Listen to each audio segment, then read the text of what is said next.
Passengers suffering Monday morning travel misery again as train drivers continue strike action. What's going on? Let's find out with ASLEF's General Secretary, Mick Whelan. He's at Waterloo Station today. Hello to you, Mr Whelan. Why is ASLEF the only train union still on strike? Because we're the only trade union that has been offered a settlement. Why do you think that is? Well, because it's been half a decade without a pay rise, and the people behind me feel that, like everybody else, the cost of living crisis, they're entitled to one. OK. I suppose if I was speaking to a government minister at the moment, they would say it's nothing to do with them. It's to do with the individual rail providers, and they would say that they have offered you pay rises. It's just that you chose not to accept them. Well, let's have a look at that, because this has been going on for some 20 months and we've spoken many times. Well, the original pay rise was a deal that we'd never seen, which meant if you rip up every national condition, every local condition, agreed not to negotiate future, we could have a 20% pay cut. And that was driven by the government, by Mr Harper and Mr Merriman. And the privateers have signed contracts with the government not to give us a pay rise. So they are interfering, and whoever's saying that to you then is not telling you the truth. Also, then the companies themselves, even after that bad faith, we went back into talks, and we spent a month doing a broad brush deal to take all the red lines out of any deal to make it succeed, and they put them all right back in at the last minute and operated in bad faith. That deal was rejected some 12 months ago. It's not on the table, it's gone. When you reject a deal, it doesn't exist anymore. OK, Department for Transport spokesperson saying ASLEF is the only rail union continuing to strike, targeting passengers and preventing their own members from voting on the pay offer that remains on the table. Our members have a policy that we can only put deals out since privatisation, right, that we recommend, right? So if there's no recommendation of being rejected, it's our members' policy, we don't put it to them. So the DfT know this. And the framework agreement we signed with the companies recognised our right to do that. So anytime someone from the government, the DfT or the RDG says those things, we know they're misleading you and not telling you the truth.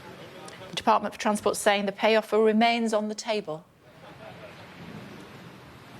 The Department of Transport has not been in any room with me, ever. We do not discuss pay with the Department of Transport, and there was nothing on the table because it was rejected. So once it's rejected in any sector, in any deal or any negotiation, once something has been rejected, it is gone. And as we haven't seen anybody from the government for nearly 12 months or more, how can it still be on the table? There is no table.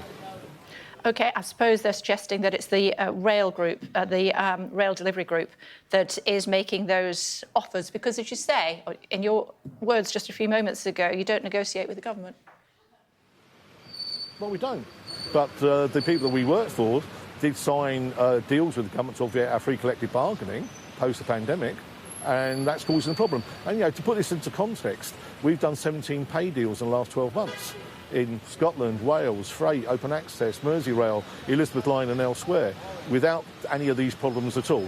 So this is very much a Westminster problem driven by this government who doesn't care about the travelling public, doesn't care about workers in the railway, and definitely doesn't care about the taxpayer.